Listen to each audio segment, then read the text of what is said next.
slanderers, God-haters, arrogant, proud, boastful, inventors of evil, disobedient to parents. You'd be really wondering if I came on the stream every day and I'm like, you will love me.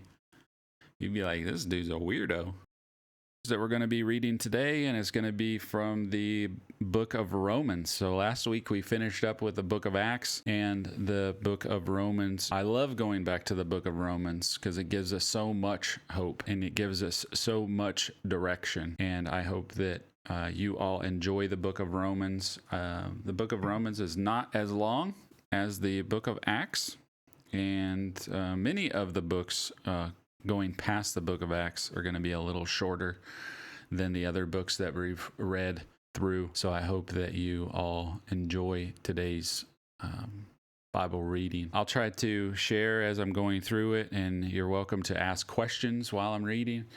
I hope you all, want to, ask questions. I'll be glad to. But I want you to know that I don't know everything, guys, and I don't act like I know everything. A lot of times I'm learning with you, and I want you to read along if you can. If you have your Bible, open up to the New Testament. The book of Romans is right after the book of Acts. I want to say a quick prayer, and then let's start reading the book of Romans together. Father God, thank you so much. Lord, some of the people that I interact with every day, Lord, maybe they're here today. They just want to listen. Maybe they're in the background. Maybe they're just a fly on the wall today, Lord. Maybe they don't even really join the chat because they don't want to know that someone to let me know that they're watching, and that's okay, Lord. I just want them to know that they are loved, and Lord, there's people out there that I really want to get to know. I want to help them and lead them in a way that can be good for a relationship with you, Lord. And Lord, I'm just a messenger, and I want to help them get the message that you came here to earth to rescue them. And Lord, I don't want time to run out. Lord, help me convey the message that you have, Lord. Help me have the wisdom and favor to help those that are maybe scrolling through right now, Lord, watching me pray. Lord, help them stop. And I know that nothing is by coincidence, Lord. And I know that you make a way in so many ways that your path can look a little different from one person to another. Lord, let me just help make a way for them, and Lord, help cultivate what they have and what little information that I pass, that they want to challenge themselves to open up their Bible and let it call them and call out to them, and them challenge themselves to open it up and read it and know a little bit more about you. Lord, thank you for an opportunity on these platforms to speak about you. Thank you for giving me the boldness to want to speak about you, Lord, and not be afraid. Lord, we love you, and let all these people that are listening today, Lord, be blessed, as your word says. In Jesus' name, amen.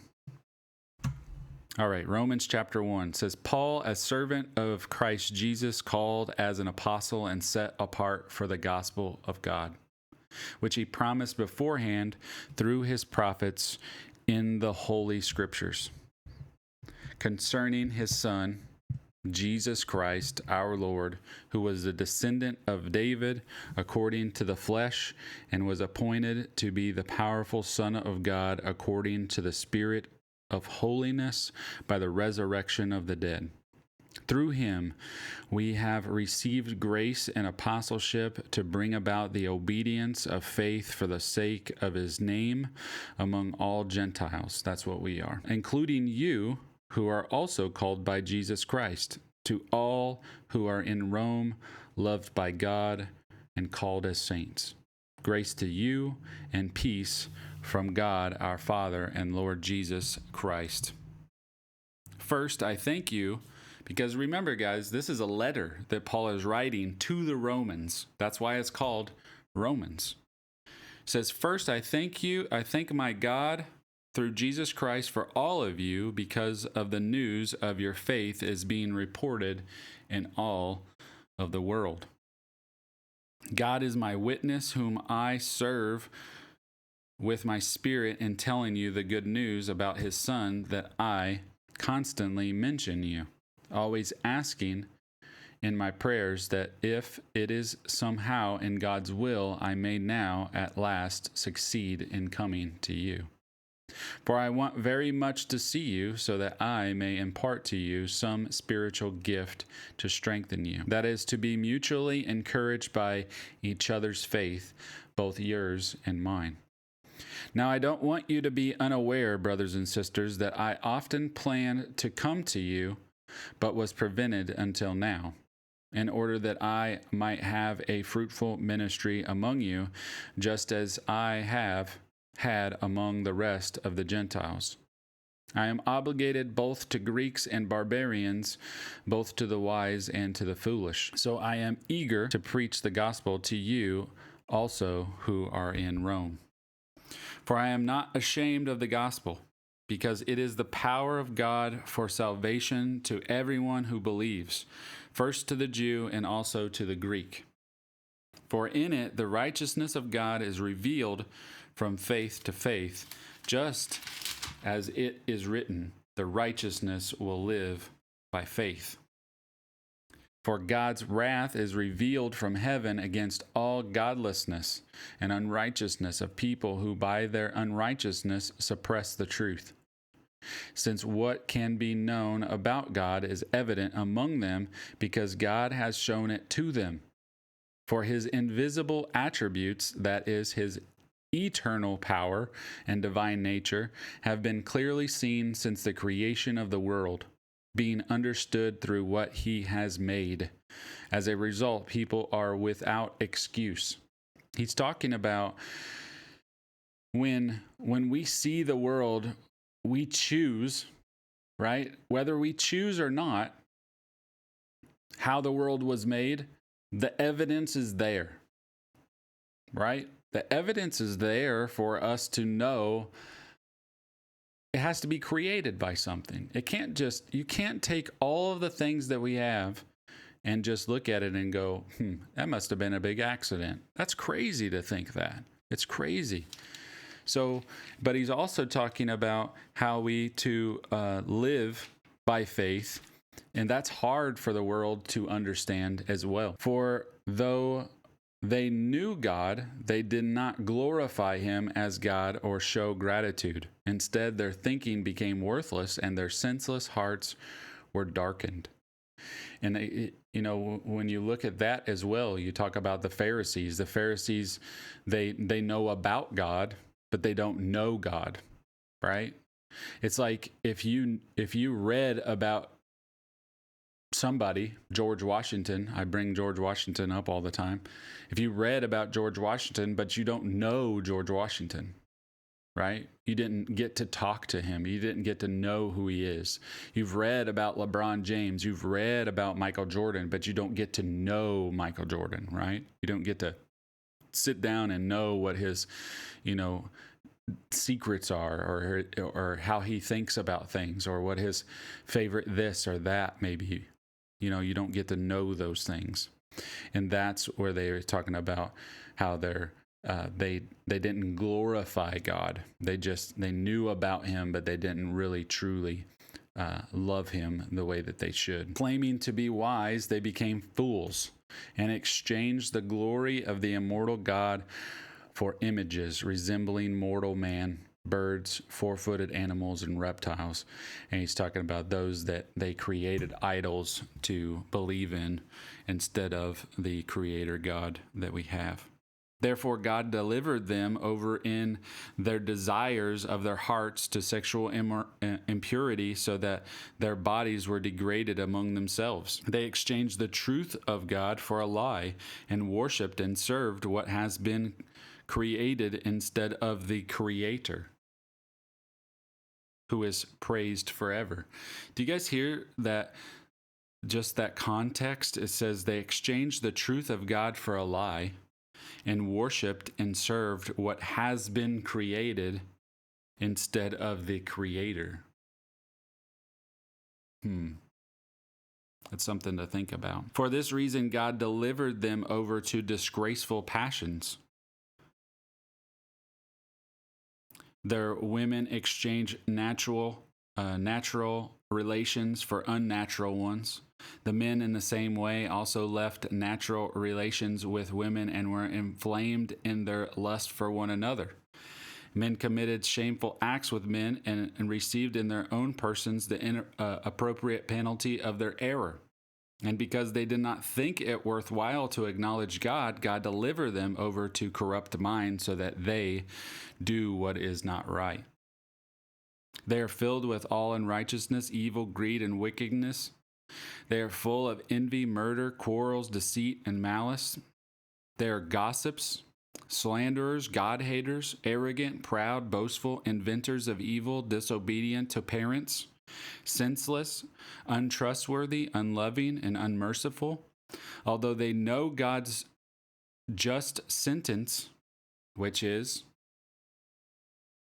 what is God's just sentence?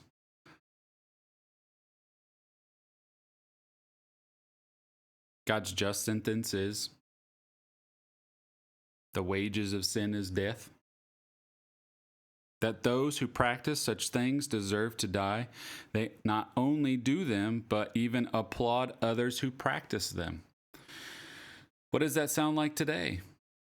That sounds like the world today, right? Is that they can ignore what God has to say because he gives us a manual. You know what happens. Try to build a Lego set, right? Try to go buy a Star Wars Lego set, guys, and try to not follow the manual. You know how much longer, if you can even do it, how much longer it would take to build? And how many stumbles you would make building that Lego set without the manual? But God gave us a manual to follow because he knew where we were going, because it was happening then. Human is human. Whether you have technology or no technology, he knows. But it says here, and a lot of people stumble on this as well. And this is the end of chapter 1. But a lot of people stumble on this and they say, well, why does God let people go to this? Why does people go to let them fall to their own desires? Why does he let them do that? Well, if he doesn't let them do that, he wouldn't be a very loving God if he forced you to do something, right? If I forced you to be my friend, if I forced you to love me, that'd be kind of creepy, right? Right? I mean, it would be kind of weird. I mean, that's kind of like borderline really strange, right? You'd be really wondering if I came on the stream every day and I'm like, you will love me. You'd be like, this dude's a weirdo. But to truly care about you and to be an all-loving God, he has to give you a choice, right? Just like if you had a husband or a wife, right?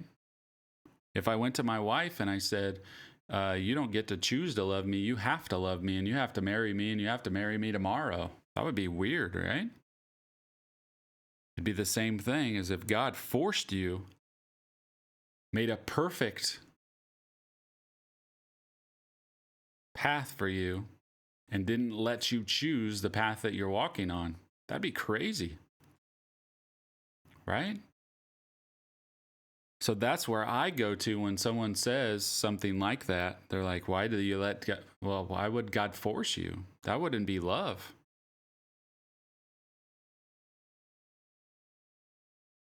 And then another thing that comes to mind when I think about that, people will say, well, all these things, all these things that happen in the world of evil, how do you know there's a God with all this evil?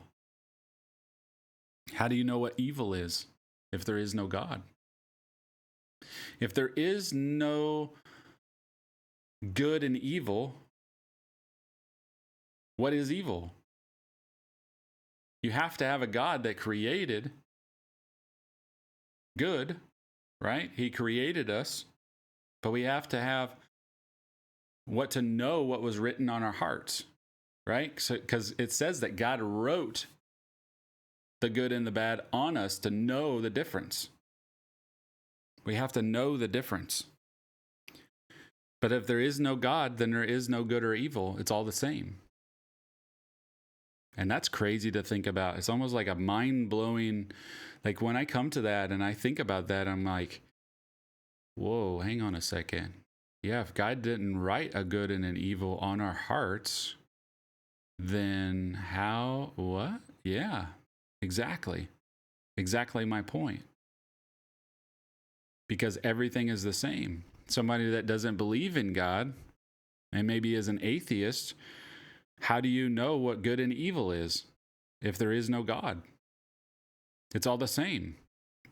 You can't tell me that something's good or bad. What's good or bad? And they might say something like, oh, well, I just want to be good. I don't care that there is a God, but I just wanted to do good. What is good? What's good to you? You can't tell me that something's good or bad.